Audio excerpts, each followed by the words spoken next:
Pour être au top dans les réponses IA, sur ChatGPT, Gemini et les autres, il ne faut pas seulement être bon dans Google sur la requête initiale, il faut l'être sur les requêtes fan-out. Je vous explique en quelques minutes comment faire de façon très concrète, car tout est facilité avec RM Console. C'est la méthode Fox, que j'ai inventée avec Fabien Faceriès, dévoilée en décembre 2025. Le meilleur dans tout ça, c'est que ça va non seulement améliorer votre visibilité dans les moteurs IA, mais aussi booster votre SEO traditionnel dans Google et Bing. Saviez-vous que dans ces interfaces IA, Google lance en arrière-plan des recherches complémentaires à la requête de l'utilisateur? C'est le cas dans Gemini, dans les AI Overview, dans le AI Mode, dans les blocs Web Guide et sans doute aussi dans les autres fonctionnalités IA, type présentation visuelle, visual layout ou la vue dynamique dans Gemini. Mais en fait, ChatGPT fait pareil, et Perplexity aussi, et sans doute aussi les autres. Tout ça, on les appelle les requêtes fan-out. Ça permet à l'IA de se constituer une sorte de mini-corpus de documents pertinents sur tout ce qui intéresse l'utilisateur à propos de sa question. Alors ça va au-delà de la question initiale, en anticipant des synonymes, des reformulations, des comparaisons, d'autres intentions de recherche, etc. Pour que votre marque apparaisse dans les réponses des IA, votre site doit être une référence sur les sujets couverts par ces requêtes fan-out.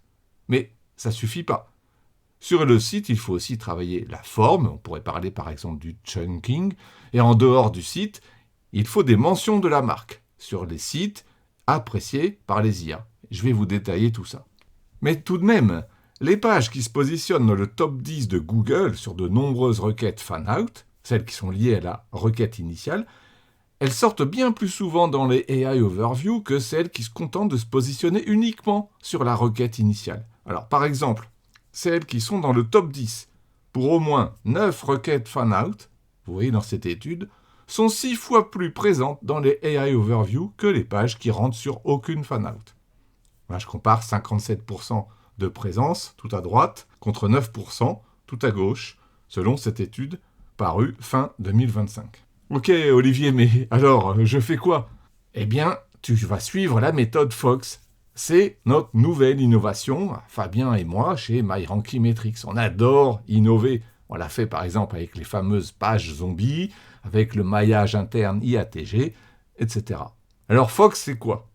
Tout d'abord, ça signifie Fan Out Expansions. Fox, c'est transformer une requête en un territoire SEO grâce au fan-out. Le fan-out, c'est puissant, et avec Fox, l'idée c'est de le rendre exploitable. Voici les 5 étapes de la méthode Fox que vous allez appliquer pour chaque produit ou service stratégique à booster. Première étape, obtenir des questions concernant le produit.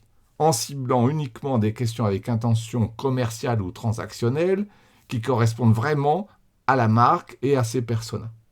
Deuxième étape, tester automatiquement sur les moteurs IA et extraire toutes les données qui vont être nécessaires pour la suite. RM Console s'en occupe et récupère la visibilité, les sources et les requêtes fan-out. Troisième étape, identifier les requêtes fan-out prioritaires, celles où la visibilité de la marque est nulle ou trop faible. Quatrième étape, une fois qu'on a cette sélection, on va pouvoir optimiser les contenus du site pour ces requêtes fan-out. Soit optimiser des pages existantes, soit parfois créer des nouvelles pages. C'est là où ça va booster le SEO traditionnel. Et l'étape 5 consiste à obtenir des mentions de la marque, pas n'importe où, sur les meilleurs sites sources. RM Console va vous fournir la liste. Alors je vais vous détailler tout ça en prenant un exemple. Si vous voulez tout de suite découvrir ça en direct avec nous, eh bien vous cliquez sur Contact en haut de notre site MyRankyMetrics pour demander à être recontacté au sujet de la visibilité IA. Alors pour mon exemple, j'ai choisi la marque Iron, un revendeur spécialisé en running, trail, randonnée et fitness. Je précise, je n'ai aucun lien avec cette marque, je ne suis ni client, ni prestataire, ni actionnaire, ni quoi que ce soit. J'aurais pu prendre n'importe quelle marque et même n'importe quel type de site. Ici, c'est un site e-commerce, mais c'est exactement pareil avec d'autres types de sites. Et si vous êtes prestataire SEO, vous pourriez faire exactement la même analyse pour vos clients et même pour des prospects. Première étape, obtenir les bonnes questions. Donc le but de cette étape est d'obtenir une liste de questions concernant le produit ou service choisi que vos prospects et clients pourraient poser aux IA juste avant leur achat. Le choix des questions est primordial pour la suite. C'est pourquoi dans RM Console, nous avons effectué un grand nombre de tests et d'améliorations pour aboutir à un très bon résultat. L'outil identifie des questions adaptées à la marque, à ses personas, au type de produit ou service. Ces questions ciblent le bas du tunnel de conversion, c'est-à-dire là où c'est décisif pour votre chiffre d'affaires. Comment faire dans l'outil RM Console? Il y a deux grands cas de figure.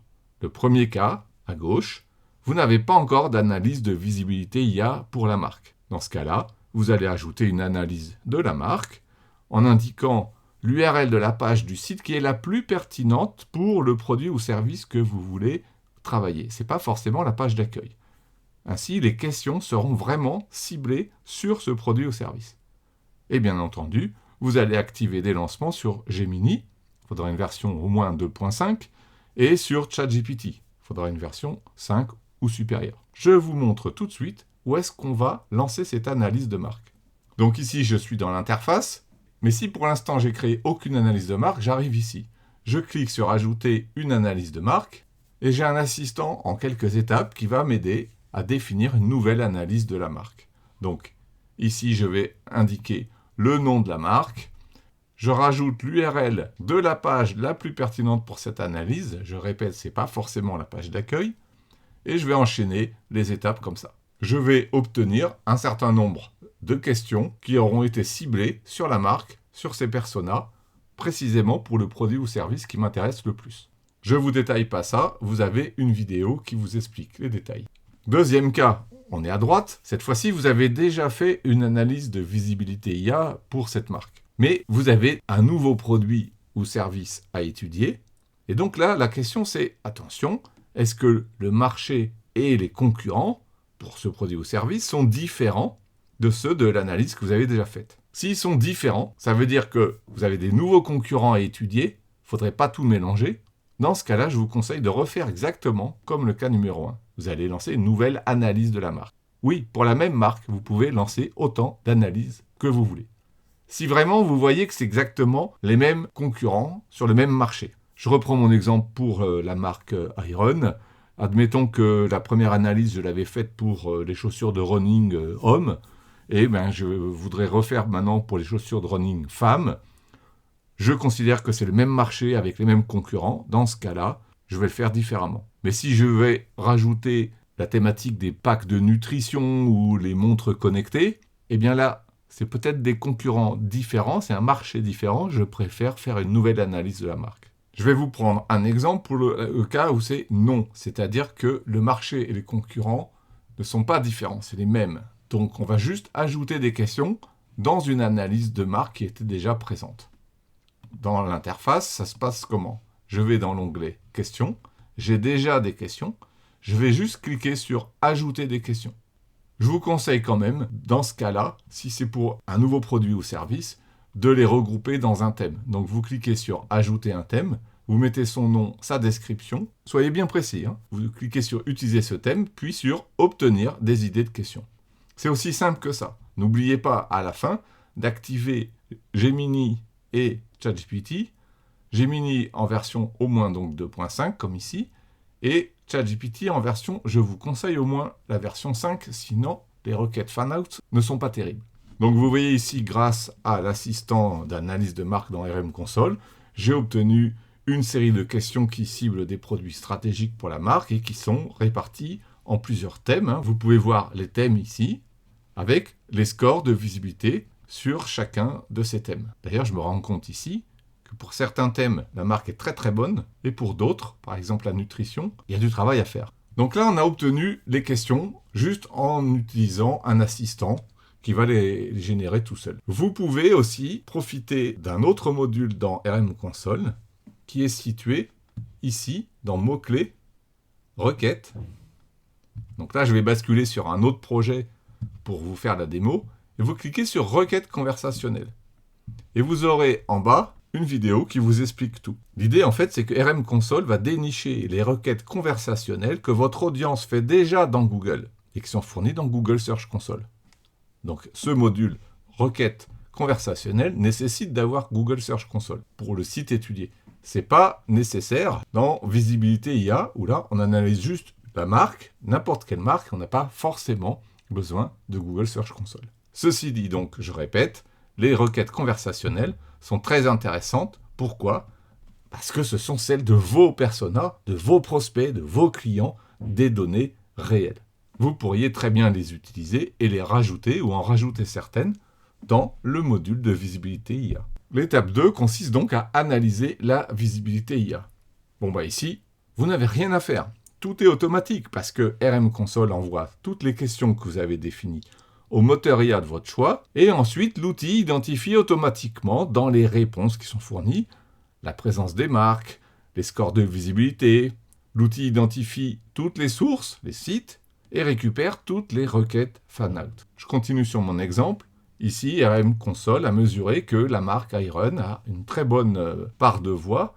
Si on la compare à ses concurrents, on voit ici que sur la période sélectionnée, la marque est la deuxième par rapport à ses concurrents. Mais grâce au classement par thème, on a vu tout à l'heure que ce n'est pas forcément aussi bon dans tous les thèmes. Et donc, ça serait intéressant d'aller chercher comment optimiser la visibilité pour les thèmes sur lesquels on a encore des faiblesses. Étape 3, on va identifier les priorités via l'analyse des requêtes fanout.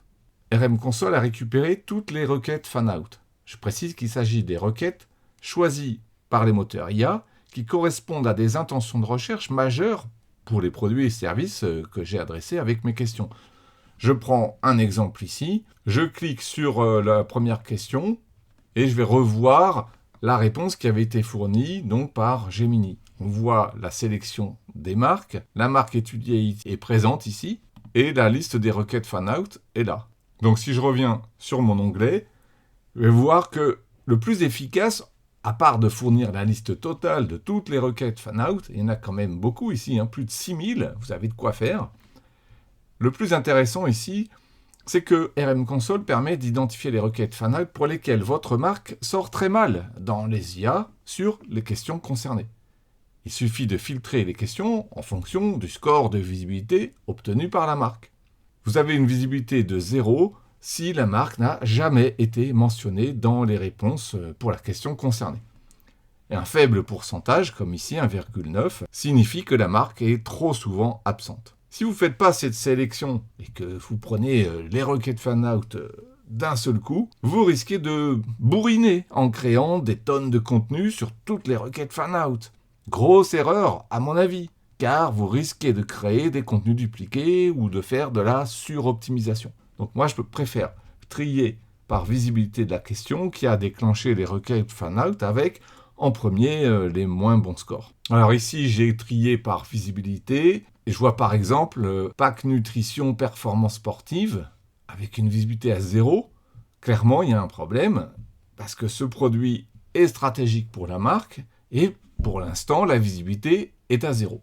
Ça signifie que sur l'ensemble de tous les lancements de la question sur les moteurs IA, sur la période que j'ai choisie, la marque n'a jamais été mentionnée. La première chose à faire, c'est clairement de vérifier que le site couvre correctement les requêtes fanout. Alors, à côté de la requête fanout, je vois des petits G ici. Je peux cliquer sur le G en bleu. Ça va lancer la recherche sur Google. On va voir si le site est présent. Donc, on passe les liens sponsorisés. Et là, je ne vois pas la marque. Non, elle est absente. Ensuite, si je clique sur le G en vert, ça va lancer la même recherche, mais restreinte au site en question. Et là, en un coup d'œil, je vais pouvoir trouver si oui ou non le site semble avoir une page optimisée sur les packs de nutrition pour la performance sportive. Et donc, ici, il faudrait connaître mieux le site que moi, parce que je ne le connais pas, mais on peut se rendre compte ici qu'il n'y a pas réellement quelque chose qui le cible précisément. Donc ici, finalement, j'ai trouvé un sujet qu'il faut mieux traiter sur le site. Je peux continuer sur d'autres requêtes fanout stratégiques. On arrive à l'étape 4, où on va optimiser les contenus on-site, sur le site. Parce que vous avez obtenu des sujets que votre site doit absolument couvrir. Ce sont des vraies pépites. Et le meilleur dans l'histoire, c'est que ce process va booster votre SEO traditionnel. Et de façon secondaire, j'ai envie de dire, ça va faire monter votre marque dans les réponses des IA. Et là, je ne parle pas que de ChatGPT, j'inclus aussi Gemini ou les AI Overview, le mode IA de Google. Donc, comme je l'ai expliqué, vous avez cliqué sur l'icône G en vert pour voir immédiatement si, selon Google, vous avez soit aucune page pertinente, faudra envisager d'en créer une, soit une seule page pertinente, vous allez l'optimiser si elle est bien, soit vous avez plusieurs pages pertinentes, dans ce cas, il va falloir choisir la bonne et l'optimiser. Peut-être que dans ce cas, vous devriez jeter un œil à l'outil de détection de cannibalisation qui est inclus dans RM Console. Il pourrait vous aider. Bon, attention, au final, c'est à vous, l'utilisateur de l'outil et connaisseur du site pour lequel vous travaillez, de déterminer ce qu'il faut faire. Soit enrichir et optimiser ou mettre à jour une page existante, soit créer une toute nouvelle page. Alors j'aime bien être vraiment concret, alors je continue. Comment vous allez optimiser la page identifiée à bosser sur des requêtes fanout? Eh bien, tout simplement, vous avez 3 étapes dans Optimisation.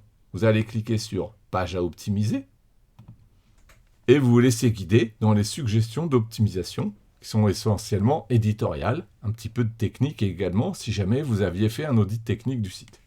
Vous avez une vidéo qui vous détaille tout, je vous laisse la regarder. Deuxième étape, vous allez vérifier si par hasard, vous ne pourriez pas booster cette page par le maillage interne. Donc pareil, vous cliquez sur maillage interne, vous suivez la vidéo si vous ne l'avez pas encore vue, et là vous allez voir qu'il y a un assistant qui va vous optimiser le maillage interne de la page qu'il faut travailler avec une méthode extrêmement efficace. C'est la méthode IATG. L'outil identifie les meilleures pages où ajouter un lien, évidemment en respectant la proximité sémantique et la puissance, le PageRank, le jus de lien, mais aussi, c'est là sa particularité, l'outil aligne les textes de lien, les ancres, avec votre audience. Ça marche super bien. Troisième étape, après chaque optimisation, vous cliquez sur le module Action pour faire un nouveau suivi des actions. L'idée, c'est de mesurer le succès avec des données fiables et complètes. Grâce à ce module, je sais précisément à quel point mon optimisation a été un succès en termes SEO Google. Je peux faire pareil ensuite avec le module Visibilité IA pour voir si ça progresse. Vous verrez que ça prend généralement plus de temps. C'est un peu plus difficile de confirmer l'impact. Donc vous voyez que l'optimisation de page va être intégrée directement dans le même outil. On arrive à la dernière étape, acquérir des mentions en dehors du site, off-site. Ça va permettre de compléter l'optimisation qu'on fait sur le site. Comme vous le savez, les IA complètent leur base de connaissances en s'appuyant sur des sources spécifiques pour chaque question. On en a déjà parlé avec les fameuses requêtes fanout. Pour simplifier, on peut dire qu'il existe 2 types de sources. Un site associé à une marque, et qui est mentionné dans la réponse, ou un site qui n'est pas associé à une marque, il est indépendant, un site tiers. Le premier cas de site associé à une marque, il est intéressant si c'est votre marque. Parce que dans ce cas-là, ce sera un moyen d'obtenir du trafic. Vous avez besoin de vérifier que le site de votre marque bénéficie de nombreux liens. Donc ici, par exemple, si je vais dans Sources, je vais vérifier que ma marque bénéficie de nombreux liens. Ici, c'est le cas, tout va bien. Mais avec la méthode Fox, en fait, je voudrais m'intéresser au deuxième cas. C'est quand le site source est un site indépendant de la marque étudiée, et même différent de vos concurrents. Il va s'agir d'opportunités pour mettre en avant votre marque. Si un site est fourni en tant que source par un moteur IA, et même souvent fourni en tant que source, alors ça veut dire qu'il est jugé pertinent et fiable. Et même si vous ne le connaissez pas, vous devriez sans doute vous débrouiller pour que votre marque soit mentionnée dessus. Donc dans RM Console, c'est l'onglet Sources. Vous allez trouver dedans des opportunités parmi les sites utilisés en tant que source par les IA. Alors dans mon exemple, je vois tout de suite sous iRun, Trustpilot. Il est très haut dans la liste. Les IA semblent donc fortement se baser dessus. Si mes concurrents y sont et pas moi, c'est clairement une énorme lacune. Je peux aussi chercher si des sites connus dont on parle souvent dans le GEO sont présents. Par exemple, Reddit. Est-ce que Reddit est présent? Oui, il a eu 91 liens dans toutes les réponses que j'ai étudiées pour cette marque. Ça peut être effectivement intéressant d'avoir une présence sur Reddit qui met en avant la marque. Est-ce que c'est le cas aussi de Wikipédia? Encore plus, 274 liens. C'est pas toujours simple d'être présent sur Wikipédia, mais si votre marque a la capacité à y être et que vous êtes pour l'instant absent, c'est clairement une opportunité majeure. Testez également YouTube. avec ici 155 liens, là aussi, très important d'y être. On peut chercher aussi des sites médias, mettons là dans le sport, je vais chercher l'équipe.fr, voilà, donc il est présent. Ça veut dire que ce serait intéressant si la marque est mentionnée sur ce site, puisque ce site est souvent une source choisie par les IA. En fait, ces données sont ultra précieuses. En fait, vous pourriez même les utiliser d'une autre façon. Imaginons, vous êtes contacté, on va dire même prospecté, par un site qui vous vend de la visibilité et qui vous parle du géo ou des IA. Il propose de publier un article qui mentionne votre marque. Bon, c'est top, mais avant de conclure, vous tapez ici le nom du site dans le formulaire de recherche et vous voyez combien de liens il a obtenu sur votre thématique. Si vous êtes à 0 ou un seul lien, ça veut dire que pour l'instant, c'est un site qui est inconnu ou pas choisi comme une source importante pour les IA. Alors voilà pour la méthode Fox. Je vais terminer juste avec quelques autres éléments importants. RM Console inclut aussi le module IndexNow. Grâce à lui, vos pages vont être directement envoyées pour que Bing les indexe plus vite. N'oubliez pas que Bing est largement utilisé par les moteurs IA, et donc pour sortir correctement sur Bing pour les fameuses requêtes fanout, il va bien falloir que vos pages soient indexées. Ça se passe où? Vous allez dans URL, vous cliquez sur indexation Bing, et là vous suivez la vidéo qui vous explique tout. Ensuite, je vous l'ai dit, mais pour moi c'est majeur, cette méthode Fox, elle fait progresser le SEO classique en plus du GEO. Il faut être pragmatique, hein. Aujourd'hui, le GEO, il faut absolument se positionner dessus, mais ce qui vous génère le plus de visibilité et de trafic, ça reste pour l'instant le SEO classique. L'avantage de cette méthode, c'est qu'elle vous fait travailler les deux à la fois. Je précise aussi que dans l'outil de visibilité, vous n'avez aucune limite dans le nombre d'analyses de marques ou dans le nombre de marques. Aucune limite. C'est hyper intéressant si votre entreprise dispose de plusieurs marques ou de plusieurs marchés. Dans ce cas-là, vous allez faire plusieurs analyses de la même marque. C'est encore plus intéressant peut-être pour les agences ou les freelances SEO qui vont pouvoir analyser comme ça plein de marques pour plein de clients ou même de prospects. Vous l'avez vu, vous allez pouvoir optimiser le GEO et le SEO au même endroit dans un seul outil sur MyRankingMetrics. Enfin, hyper important, chez MyRankingMetrics, il y a de l'humain en plus des outils.